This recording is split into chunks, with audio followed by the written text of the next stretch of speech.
Damos gracias a Dios por este momento maravilloso. Hoy terminamos, mis hermanos, las 5 doctrinas de la gracia. Ya hemos estudiado 3 y hoy vamos a estudiar 2. Y no es necesario que,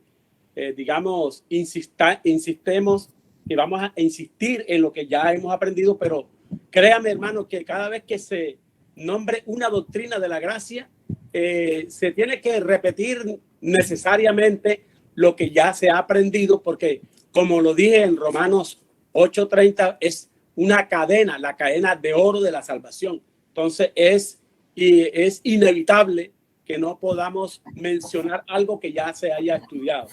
Así que en esta noche vamos a estudiar la cuarta doctrina de la gracia, que se llama la gracia irresistible o llamamiento eficaz. Gracia irresistible o llamamiento eficaz. Una de las preguntas, mis hermanos, que tenemos que hacernos con respecto a la gracia irresistible es: ¿por qué uno escuchan el mensaje del evangelio y otros escuchan lo mismo, el mismo mensaje, y endurecen su corazón aún más? Otra pregunta que tenemos que hacernos esta noche es: ¿qué hace la diferencia entre Dios y los hombres? Y otra pregunta es: ¿quién marca la diferencia entre los que se salvan y los que se pierden? ¿Está en las manos de Dios o está en las manos del hombre? ¿Quién hace la obra eficaz en los pecadores? ¿La obra de Cristo o nuestra propia decisión? Bueno, precisamente en esta noche, en la doctrina de la gracia irresistible, vamos a desglosar estos interrogantes que generalmente se hacen tanto los calvinistas como los arminianos.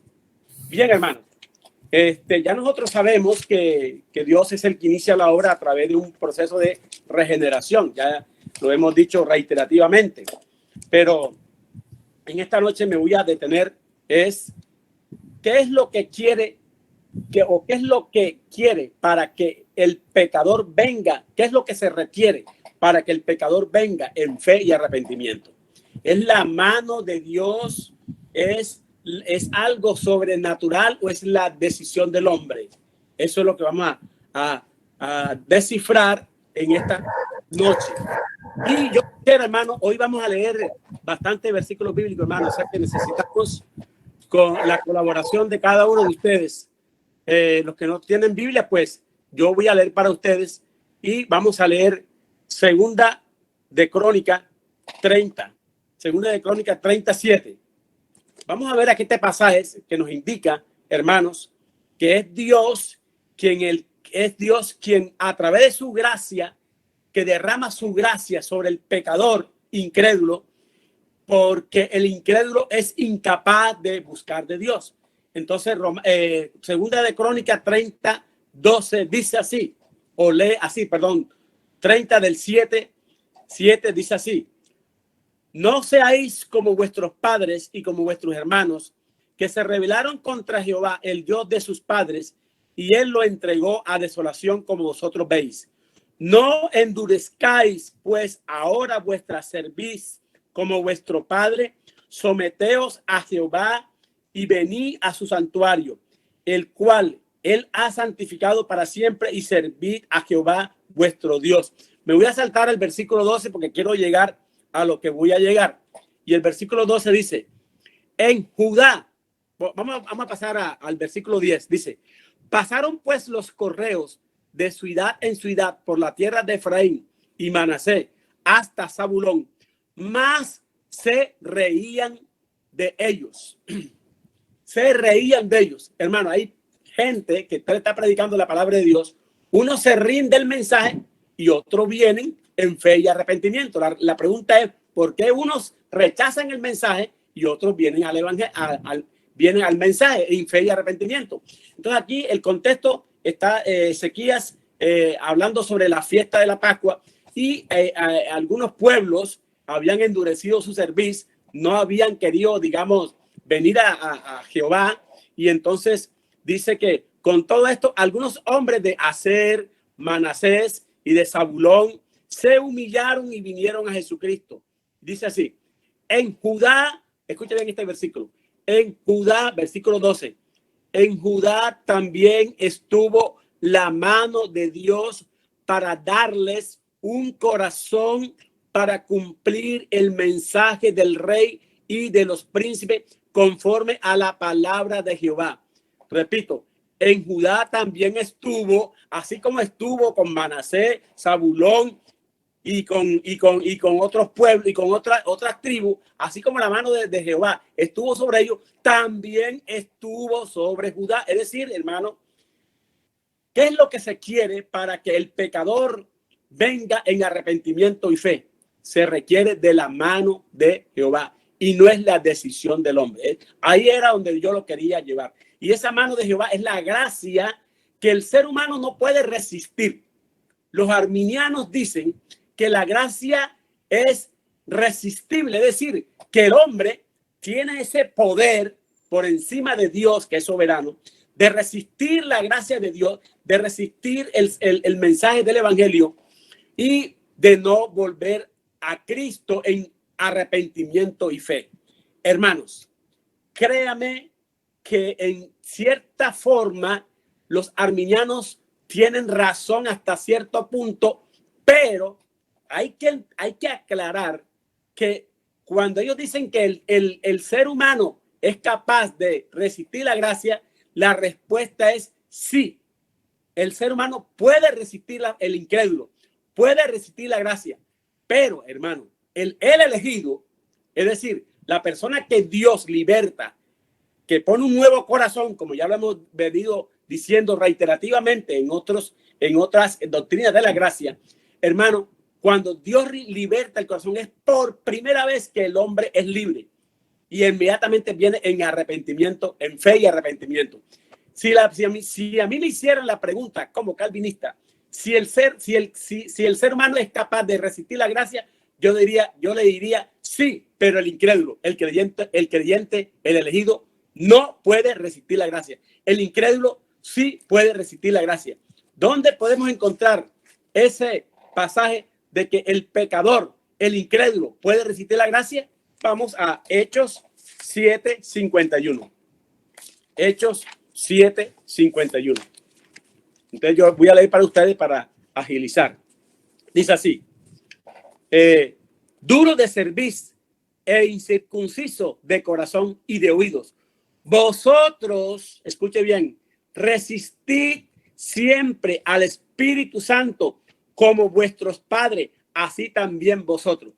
Este versículo lo cogen los arminianos para decir que la gracia es resistible, es decir, que el ser humano puede resistir la gracia. Pero si tú lees este pasaje así, hermano, aquí está hablando de la gente incrédula, gente no elegida por Dios. Entonces la respuesta es sí, el incrédulo, el no elegido, el que Dios no interviene con su gracia, él sí puede resistir la gracia. Siempre el incrédulo, hermano, el no elegido, toda la vida aquí en la tierra va a resistir la gracia, va a resistir el mensaje del evangelio. Hermano, usted nos ha encontrado personas que aún en la misma muerte, hermano, usted le está predicando y realmente ya faltando un último suspiro ya para irse de este mundo, hermano, empiezan a renegar de Dios y del Espíritu Santo, endurecen más su corazón. ¿Cuál es la respuesta? La respuesta es porque ellos no fueron elegidos por Dios. Dios no derramó de la gracia especial que ya hemos venido hablando reiterativamente, que hay una gracia especial internamente en el hombre y que esa gracia especial, hermano, para el creyente, cuando ya nace de nuevo, ya es regenerado, no la puede resistir porque o cree o se arrepiente. Pero el incrédulo no pasa así. El incrédulo, hermano, endurece más el corazón. ¿Usted se acuerda de Faraón? Faraón dice que endureció su corazón y Dios le terminó de endureciendo más el corazón, porque él endurece el corazón a quien él quiere y a quien derrama de su misericordia, él derrama de su misericordia a quien quiere. Eso lo dice Romanos 9. Hermanos, entonces la respuesta está, ¿puede el ser humano resistir la gracia? La respuesta es sí, depende. La respuesta es depende. Si es el incrédulo, sí la puede resistir. Bien, hermano. Entonces, vamos a pasar a otro interrogante. Otro interrogante. Y es el siguiente. ¿Significa esto que Dios violenta al pecador para llevarnos a Cristo? Es decir, en conclusión, Dios, si derrama de su gracia y la persona no puede resistir la gracia, esa persona, cuando no resiste la gracia, obligatoriamente viene en fe y arrepentimiento. Entonces la pregunta es, entonces Dios, dicen los arminianos, entonces Dios y respeta el libre albedrío. Entonces Dios violenta nuestra voluntad, nuestro poder de decisión.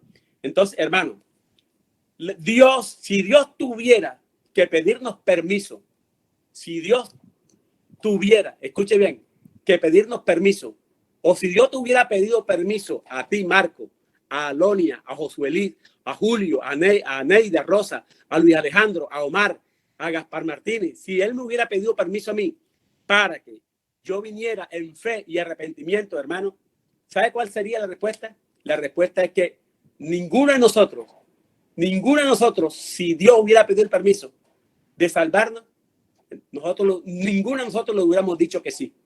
El cielo, el infierno estaría llenísimo y el cielo estuviera vacío. ¿Sabe por qué? Porque nadie, a no ser que Dios haga una obra sobrenatural en el corazón del hombre, como ya lo hemos venido diciendo, a no ser que Dios le cambie el corazón, hermano, nadie puede venir a Cristo. Nadie puede venir en fe y arrepentimiento. A no ser que Dios le cambie la naturaleza, a no ser que Dios haga algo sobrenatural, hermano. Y si es así, hermano, si tuviera Dios que pedir el permiso, nadie fuera salvo. Él no tiene que pedir permiso a nadie. ¿Por qué? Porque Él es soberano, hermano. ¿Dónde puedo yo encontrar esto? Hombre, vamos a Daniel 4, 34, 35. Mira lo que dice Daniel 4, 34, 35. Dice así la palabra de Dios. Daniel 4, aquí está, 34 al 35. Dice así. Vamos a ver el contexto. Está hablando de Nabucodonosor. Algunos creo que tienen conocimiento de la historia de Nabucodonosor, el rey de Babilonia, que él había endurecido su corazón y él pensaba que todos los reinos que había conseguido fue por sus propios méritos. Es decir, se estaba llevando la gloria a él y la gloria no se la estaba dando a Jehová. Y Jehová lo humilló hasta tal punto, hermano, que lo puso a comer hierba como un animal, como una bestia. Le salió unas uñas larguísimas, plumas, hermano, y lo humilló hasta 7 años, hermano. Y aún cuando ya se humilló, entonces es ahí donde él reconoce la grandeza de Jehová. Y mire lo que dice. Mire después cuando ya reconoce la grandeza de la soberanía de Dios. Mire cómo dice. Mas al fin del tiempo, yo, Nabucodonosor, alcé mis ojos al cielo y mi razón me fue devuelta. Y bendije al Altísimo y alabé y glorifiqué al que vive para siempre, cuyo dominio es eterno y su reino por todas las edades. Y escuche bien el versículo 35. Todos los habitantes de la tierra son considerados como nada. Y él hace según su voluntad en el ejército del cielo y en los habitantes de la tierra. Y escuche bien la última frase, que es la que más me gusta. Y no hay quien detenga su mano y le diga, ¿qué haces? ¿Quién detiene la mano de Jehová, hermanos? Nada, nadie le puede detener la mano de Jehová.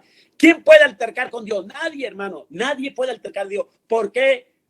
Dios derrama de su gracia sobre uno y otros no. Nadie puede pleitar contra Dios, juzgar a Dios. Nadie puede levantarse contra Dios porque Dios es el soberano y Él hace como Él quiere. Porque nadie detiene su mano y no hay nadie que le diga que por qué haces esto así. Entonces, hermano, no es que Dios violente la voluntad del pecador, sino que Él nos liberta del pecado, y es por primera vez que el pecador es libre y viene libre y voluntariamente al Señor en fe y arrepentimiento, y inmediatamente ya es salvo. Ya es salvo el pecador, hermano, cuando viene en fe y arrepentimiento, porque es por primera vez que el pecador, aleluya, viene a Cristo y se siente libre y empieza de muerte a vida, de la esclavitud a la libertad, de la oscuridad a la luz, hermano. Y es por primera vez que el ser humano es libre cuando Dios derrama de su gracia especial. Porque ya hemos estudiado que hay dos tipos de gracia, una gracia especial y una gracia, digamos, natural o una gracia común que Dios derrama sobre buenos y malos. Ya eso lo hemos dicho varias veces. Hermanos, entonces, entendiéndose esta doctrina de la gracia con respecto a la gracia irresistible, tenemos que tener una diferencia enorme entre los arminianos y nosotros los calvinistas, porque los arminianos dicen que el ser humano sí puede resistir la gracia, y ya lo hemos comprobado con la palabra de Dios, que solamente los incrédulos, los no elegidos, los no regenerados pueden resistir la gracia, pero el elegido y el regenerado no puede resistir la gracia de Dios. O se salva, hermano.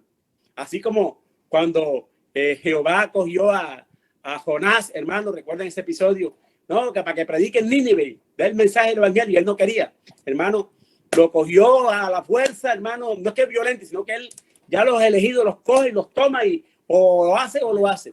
Cuando Dios cogió a Moisés, Moisés puso 5 peros, hermano, no, soy mudo, soy tartamudo, no, mira que soy torpe, mira que no sé qué, no, y no, mira, Moisés, yo estoy contigo, te voy a dar la voz de Aarón, tu hermano, que tiene una oratoria grande.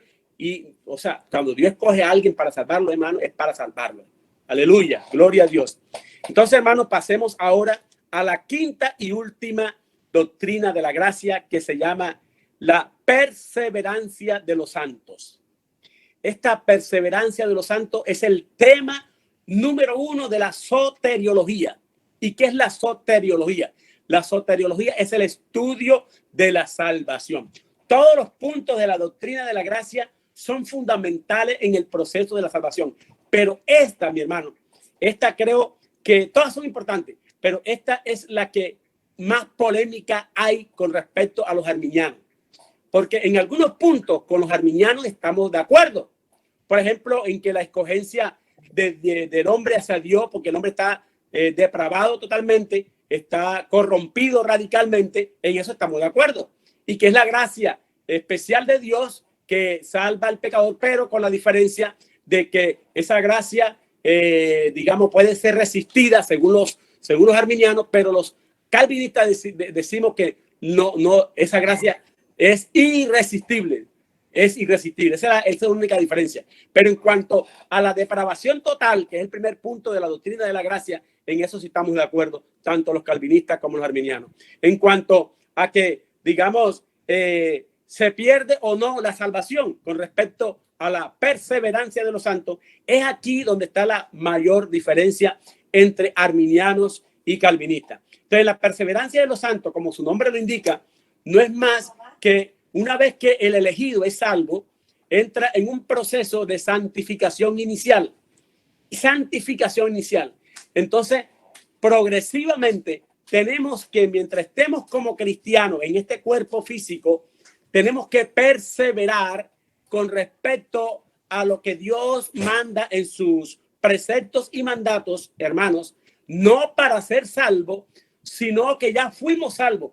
Vamos a perseverar porque la evidencia sobrenatural, visible, la evidencia visible, física, que se puede ver con respecto a los demás que nos están viendo, nosotros somos, todos los ojos del mundo están puestos sobre nosotros los creyentes, hermanos. Entonces, la evidencia física visible del mundo hacia nosotros es que hemos sido salvados, es el fruto, es las obras que nosotros debemos, digamos, seguir, porque Dios también predestinó esas obras para que nosotros anduviésemos en ellas. Entonces, esta perseverancia de los santos dice que, digamos, mira lo que dice en Filipenses 1:6. Ya ese versículo también lo hemos dicho, pero se lo voy a leer para que ustedes vean que lo que estamos tratando acá está cimentada en la palabra de Dios, porque a veces de pronto muchas personas crean doctrinas, pero de pronto doctrina de hombre, pero no está en la Biblia, y todo lo hemos fundamentado aquí. Mira lo que dice Filipenses 1 del 6, dice: estando persuadido de esto, que el que comenzó en vosotros la buena obra, la perfeccionará hasta el día de Jesucristo. Esta palabra, la perfeccionará hasta el día de Jesucristo, significa, hermano, que nosotros como creyentes, salvados, regenerados, o como quiera usted utilizar el término, nacido de nuevo, como le digo a Nicodemo, hermano, Dios inició la obra y la va perfeccionando. Pero ojo, aquí hay dos ingredientes en la perseverancia de los santos. Eso nunca se le debe olvidar. Hay dos ingredientes cuando ya nosotros somos salvados, somos regenerados. Dos ingredientes que intervienen en la perseverancia. Número uno, la soberanía de Dios. Número dos, la responsabilidad del hombre. ¿Somos responsables de cumplir mandamientos? La respuesta es sí, somos responsables. Otra pregunta: ¿somos responsables de cumplir mandamientos para ser salvos? La respuesta es no. Para ser salvos no somos responsables. Somos responsables para santificarnos, para adquirir coronas de oro, de plata, de hojarasca, de madera, de heno. O sea, en escala de las, cuando Dios no va a juzgar por el tribunal de Cristo, que ese es otro tema, hay dos juicios: el juicio del gran trono blanco, que es para el no creyente, y el juicio del creyente, que es el tribunal de Cristo. Dice que todos compadeceremos ante el tribunal de Cristo para responder por las cosas, por las obras buenas y malas que hicimos mientras estuvimos en este cuerpo. Yo me imagino que Pablo va a adquirir corona de oro. ¿Quién no lo puede negar? Que los apóstoles, que Pedro, que Santiago, que Judas, etcétera. Pero hermano, nosotros es probable que yo no sé qué corona de oro tú vas a tener que aspirar. Entonces, tenemos que perseverar en las obras que Dios preparó de antemano, hermano, porque de cierta manera Dios es soberano, Dios es soberano y el hombre es responsable. Aleluya, gloria a Dios. Hermano, voy a decirle una cita aquí donde se marca muy claramente la soberanía de Dios y la responsabilidad del hombre. Vamos a ver si la encuentro aquí. Soberanía de Dios y la responsabilidad del hombre. ¿El hombre es responsable? Claro que sí.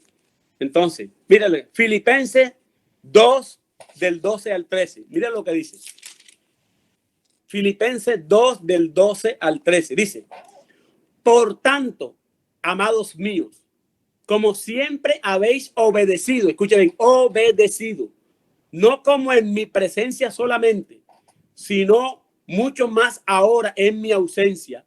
Y escuche bien esto, este versículo lo cogen los arminianos para decir que la salvación se pierde. Escuche bien: ocupaos en vuestra salvación con temor y temblor. Entonces los arminianos dicen, mire hermano, aquí dice, tenemos que ocuparnos de la salvación con temor y temblor. La pregunta que yo le hago a ustedes y que me la hago yo mismo: ¿será que tenemos que ocuparnos de nuestra salvación? ¿Qué creen ustedes? Bueno, es una pregunta retórica, no la responda, pero la respuesta es un rotundo sí. Tenemos que ocuparnos de la salvación con temor y temblor. Otra pregunta sobre este versículo: entonces, si nosotros tenemos que ocuparnos de vuestra salvación con temor y temblor, los que no se ocupan, entonces, ¿se pierden en el camino?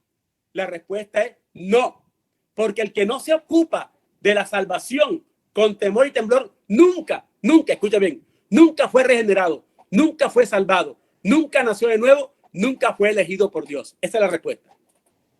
Hermanos, en esta parte del capítulo 2, versículo 12, ¿qué cree usted que se marca aquí? ¿La soberanía de Dios o la responsabilidad del hombre? Aquí está hablando de la responsabilidad del hombre. Somos responsables de obedecer y de ocuparnos de vuestra salvación con temor y temblor. Hermano, ¿y dónde se marca entonces la soberanía de Dios? Vamos a leer el próximo versículo. Escuche bien. Porque Dios, versículo 13, porque Dios es el que en vosotros produce así el querer como el hacer por su buena voluntad. Pregunta, ¿quién es quien nos empuja para que nosotros obedezcamos y nos ocupemos de vuestra salvación con temor y temblor? La respuesta está en este versículo. Es Dios, porque Dios es quien pone el querer como el hacer. Hermanos, definitivamente, sin el Espíritu Santo que Dios nos concede, que son las arras, el sello de todo creyente, de todo regenerado, hermano, sin ese Espíritu Santo, hermano, nosotros no podemos perseverar en la santificación. Nosotros no podemos apartarnos del pecado. Nosotros no podemos vencer el pecado, hermano, porque Dios es el que pone el querer como el hacer por su voluntad. Hermanos, aquí se ven enmarcados dos principios muy importantes en el tema de la salvación o en el tema de la soteriología, que es la soberanía de Dios y la responsabilidad del hombre. Hermano, tú eres responsable de tu salvación. Tienes que ocuparte, tenemos que ocuparnos con temor y temblor, no para ser salvos, porque ya fuimos salvos. Tenemos que ocuparnos, hermano, porque es la evidencia de que usted puede decir, yo soy un nacido de nuevo, yo soy un elegido por Dios. Una evidencia física, hermano, que usted es un elegido por Dios, que Dios derramó de su gracia. Porque esa misma gracia que Dios derramó sobre usted, sobre mí, cuando nos regeneró, esa misma gracia, hermano, esa misma gracia es la que nos hace perseverar. Dios derrama de su gracia para que nosotros podamos responder libre y voluntariamente a la fe y arrepentimiento. Esa misma gracia, hermano, que Dios hace que nosotros vengamos libre y voluntariamente en fe y arrepentimiento, es la misma gracia que nos justifica. Y esa misma gracia, hermano, es la que nos hace perseverar. Nosotros perseveramos, pero quien nos preserva es la misma gracia, la soberanía de Dios, porque Dios es el que pone el querer como el hacer por su voluntad. Hermanos, ya hemos dicho la cadena de oro de todo este proceso de la salvación. Hermanos, mire lo que dice Primera de Pedro 1, 3, 5. Vamos a leerlo. Ya Dios tiene preparada, hermanos, escuche bien, hermanos, tiene preparado para nosotros una morada, una reserva en el mejor hotel del mundo, el cielo. Él tiene una reserva para ti, para mí, en el mejor hotel.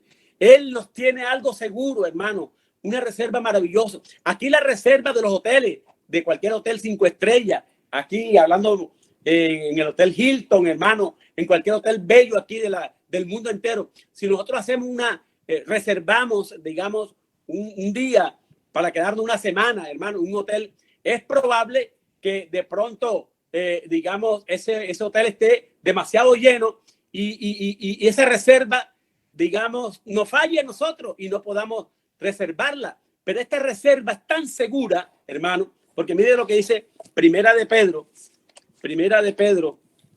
1, del 3 al 5. Miren lo que dice.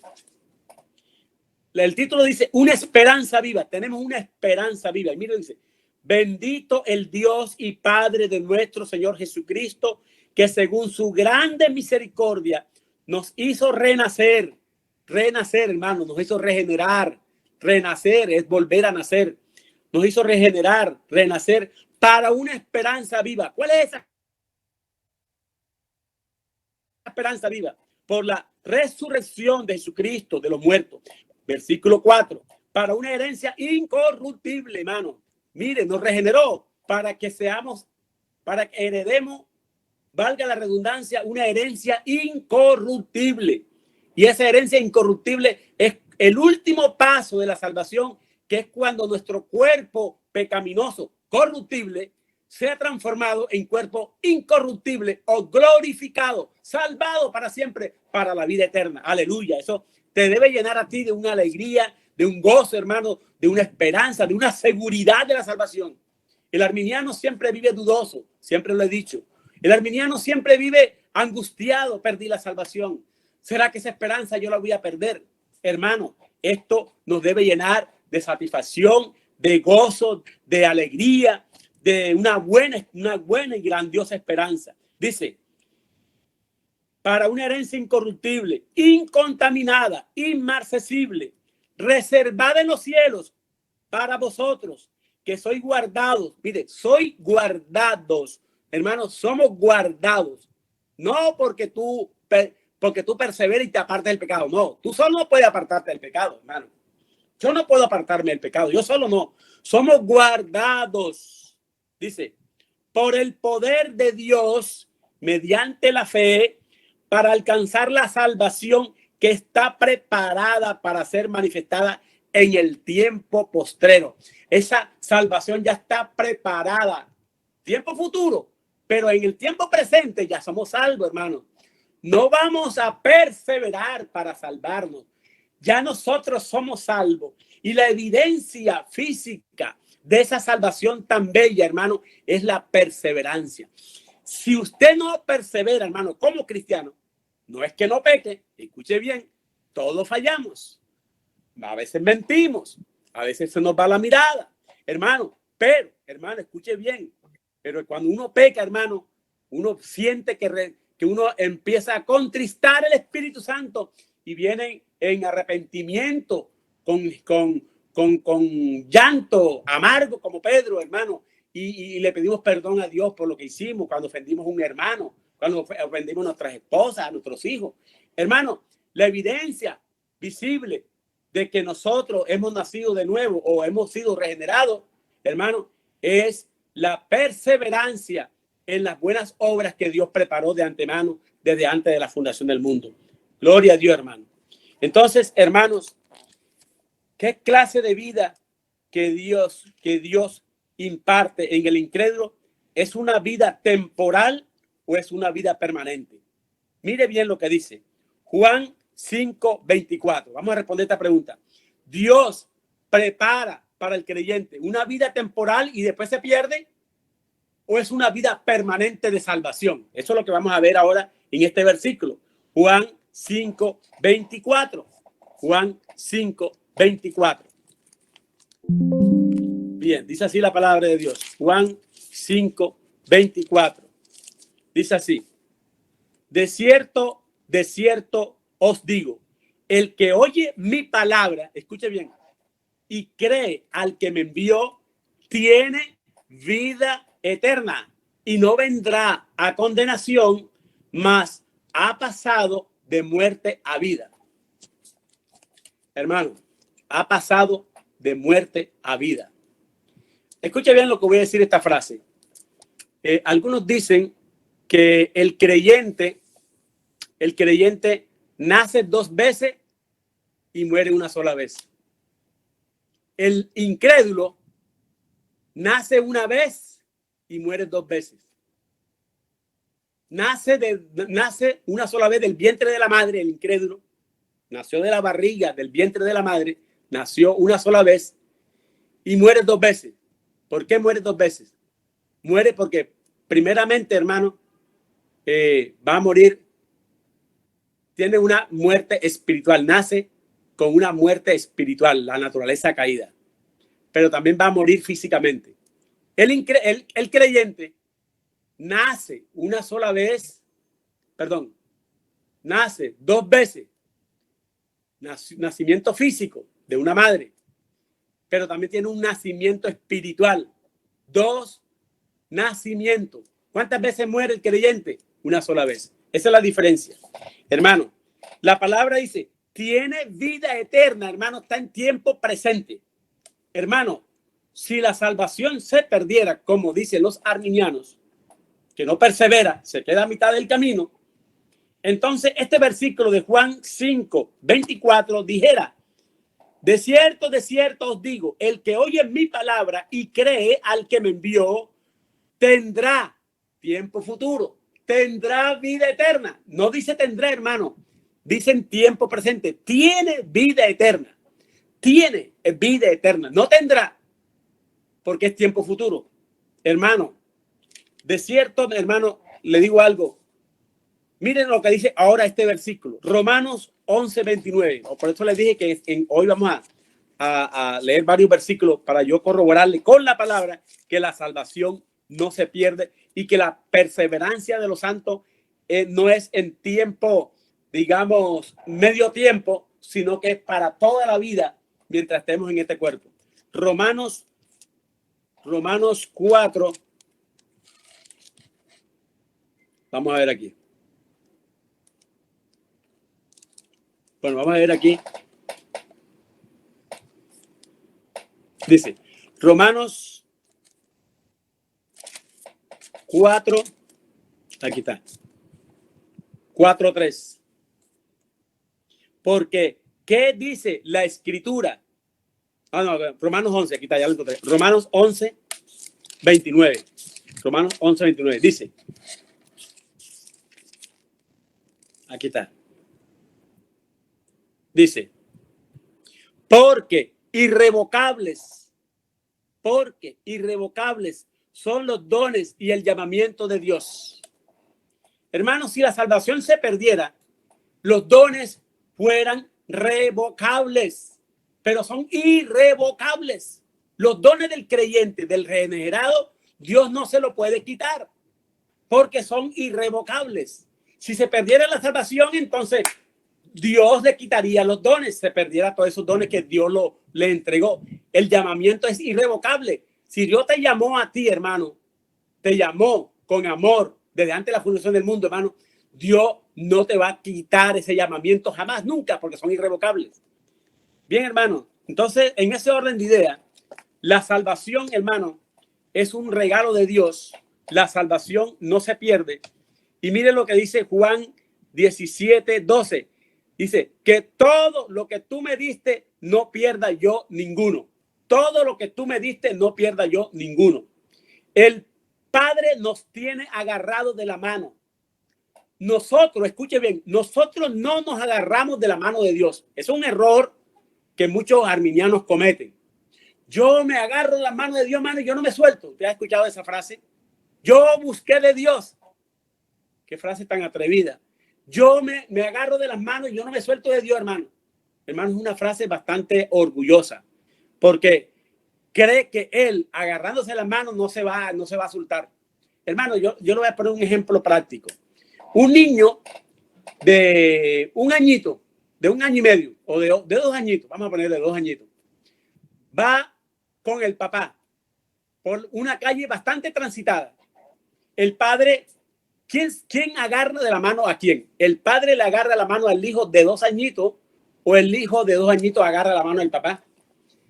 Hermano, si el hijo de 2 años le agarrara la mano al papá, lo más probable es que ese niño, como tiene una mente distraída, hermano, puede soltarse de la mano del papá y salir corriendo a diestra y siniestra, hermano, y hay un accidente.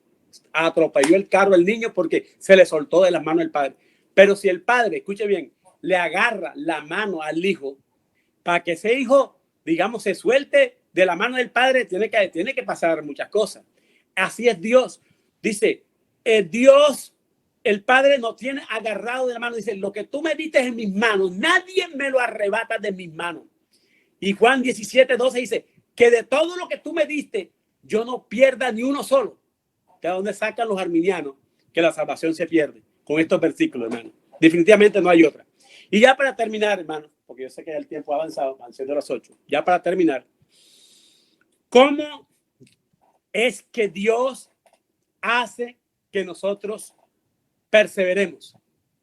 Número 1, la perseverancia es una responsabilidad del hombre de perseverar, pero es Dios quien nos preserva en esa perseverancia.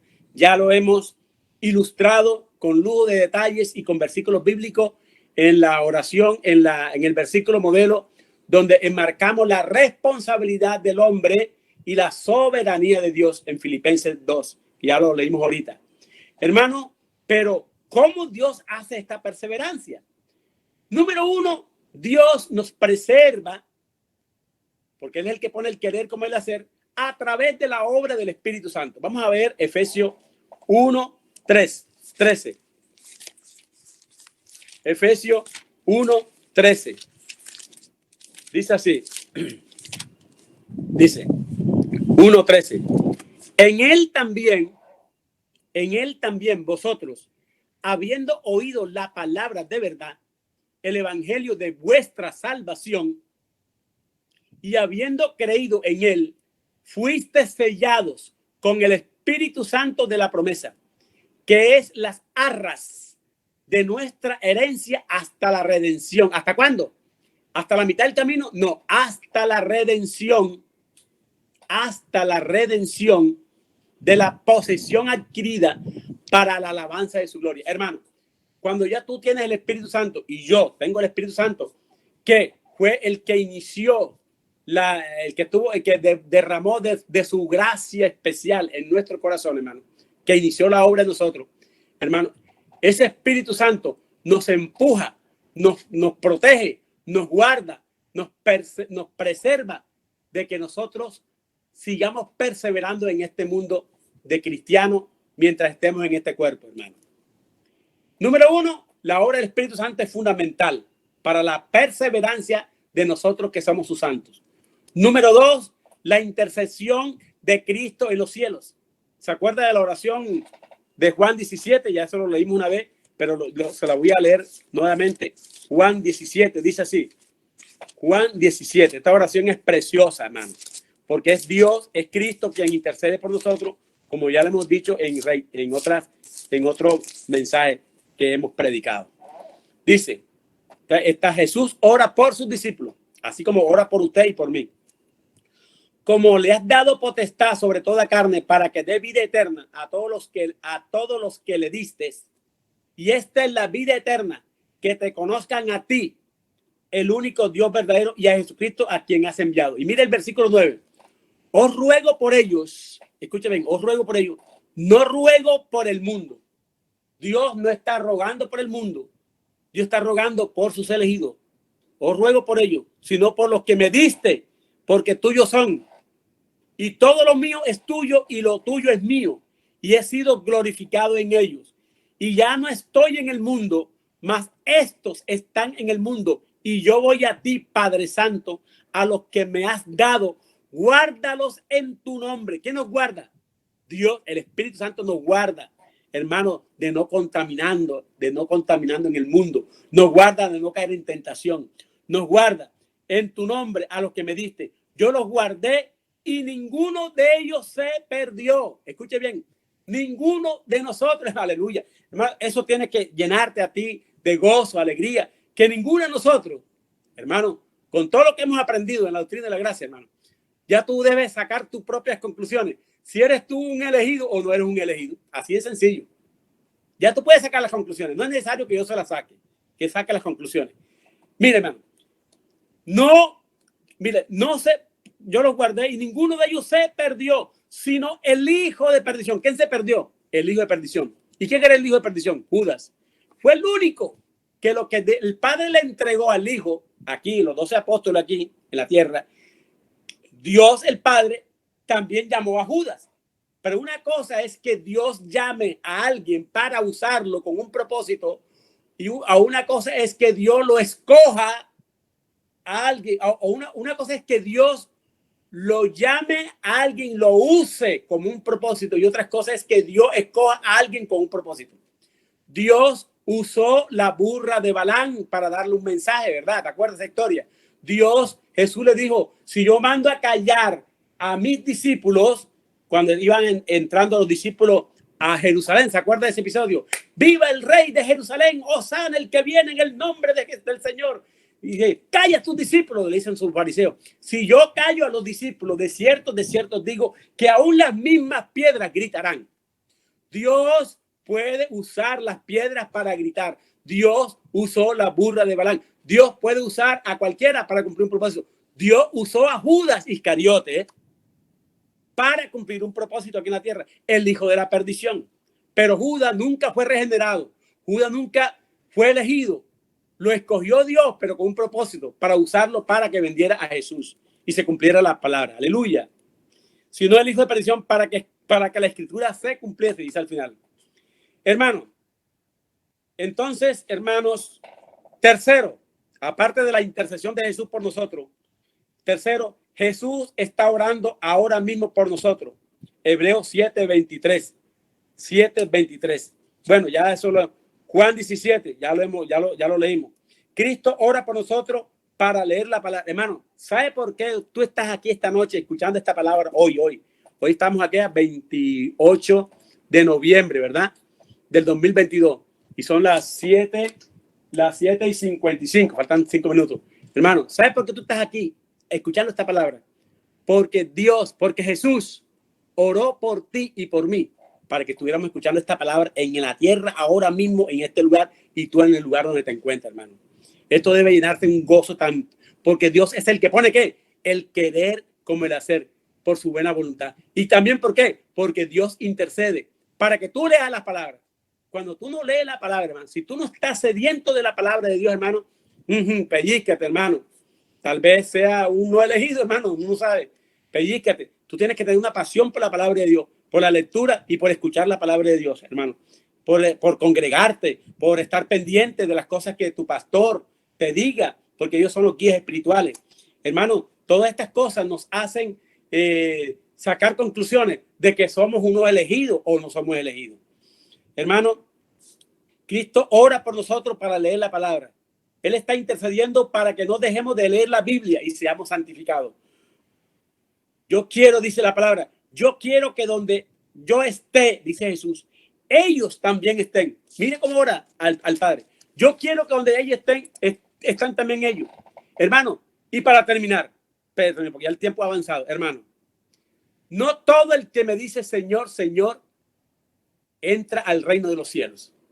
Hay un pasaje, hermano, que hay hermanos en las iglesias que parecen ser salvos, pero no lo son. Obran casi como un salvado. Se confunden como un salvado, como un regenerado. Es más, se la pongo más fácil. Hay pastores, hermanos, de muchas iglesias, megas iglesias del mundo entero, aquí en Barranquilla. Hay pastores, hermanos, que no son regenerados, que no son elegidos, que no son cristianos. Y están predicando la palabra de Dios, hermano. ¿Dónde puedo yo encontrar eso, lo que estoy diciendo? En Mateo 7:21. Vamos a leerlo. Este es el último versículo que voy a mencionar ya para terminar. Mateo 7:21. Mira cómo dice, hermano. No todo el que me dice Señor. Mateo 7:21. Este versículo, hermano, es un versículo que nos tiene que llevar a la reflexión, porque definitivamente, si tú estás en una iglesia donde tu pastor se identifica con Mateo 7:21, salte de esa iglesia. Mire lo que dice. Nunca os conocí, es el título aquí en la Biblia Reina Valera. No todo el que me dice Señor, Señor, entrará en el reino de los cielos, sino el que hace la voluntad de mi Padre que está en los cielos. Muchos me dirán en aquel día, Señor, Señor, ¿no profetizamos en tu nombre? Y en tu nombre no echamos fuera demonios, y en tu nombre no hicimos muchos milagros. Y entonces les declararé, nunca los conocí, apartaos de mí, hacedores de maldad. Nunca los conoció, hermano. Sabes que ya él nos conoció antes de la fundación del mundo. ¿Usted se acuerda de ese versículo, Romanos 8:30? Ya él nos conoció antes de la fundación del mundo, hermano. Los incrédulos, los no nacidos de nuevo, los no regenerados, el Padre, él conoce a todo el mundo. Claro que sí conoce a todo el mundo, él es omnisciente.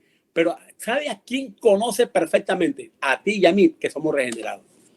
Pero a ellos, a los falsos profetas, a los falsos maestros, a los predicadores de la prosperidad, a los que están metidos en esas mega iglesias, hermano, que lo único que les interesa es el cash y el money, hermano, créame, Jesús le va a decir en aquel tiempo, nunca los conocí. Y algunos de nosotros tiene familiares metidos en esa iglesia.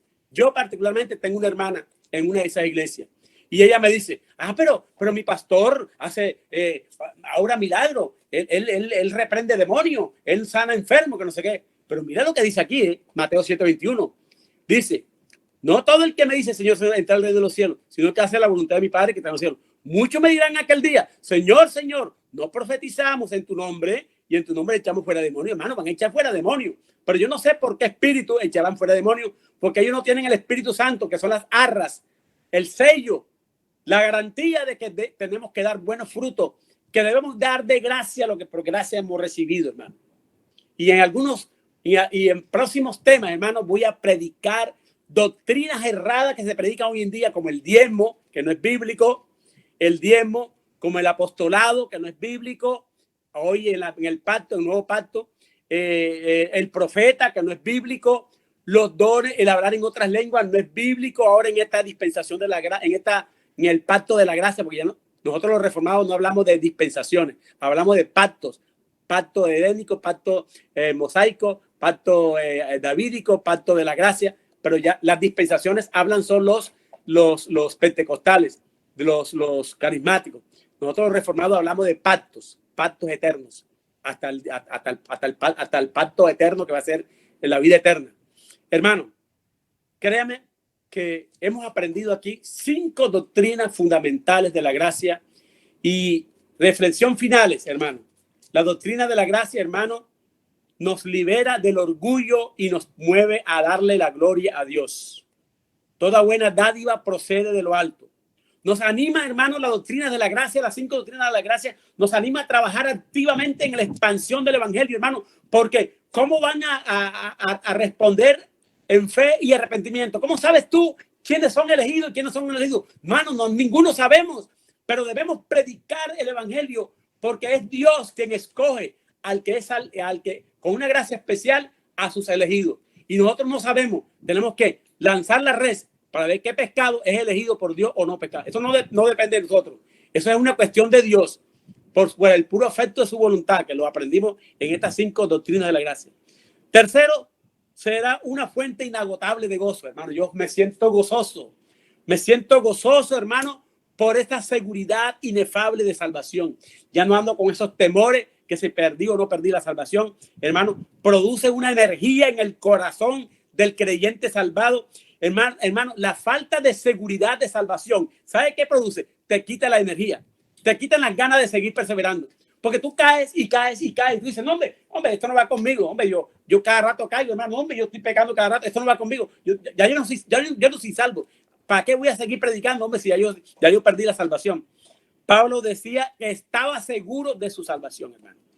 Hay muchos cristianos que van a llegar al cielo dudando. Ahí alguien le preguntó a un arminiano, ¿es usted creyente? Y el arminiano le contestó, no, un dudante. No soy creyente, un dudante. Yo dudo de que sea salvo. Hermanos, tenemos que estar seguros de nuestra salvación. Esto produce humildad, esto nos produce, digamos, gozo, alegría, y esto nos exhorta a santificarnos cada día más y a predicar el mensaje del evangelio. Que Dios me los bendiga, hermanos.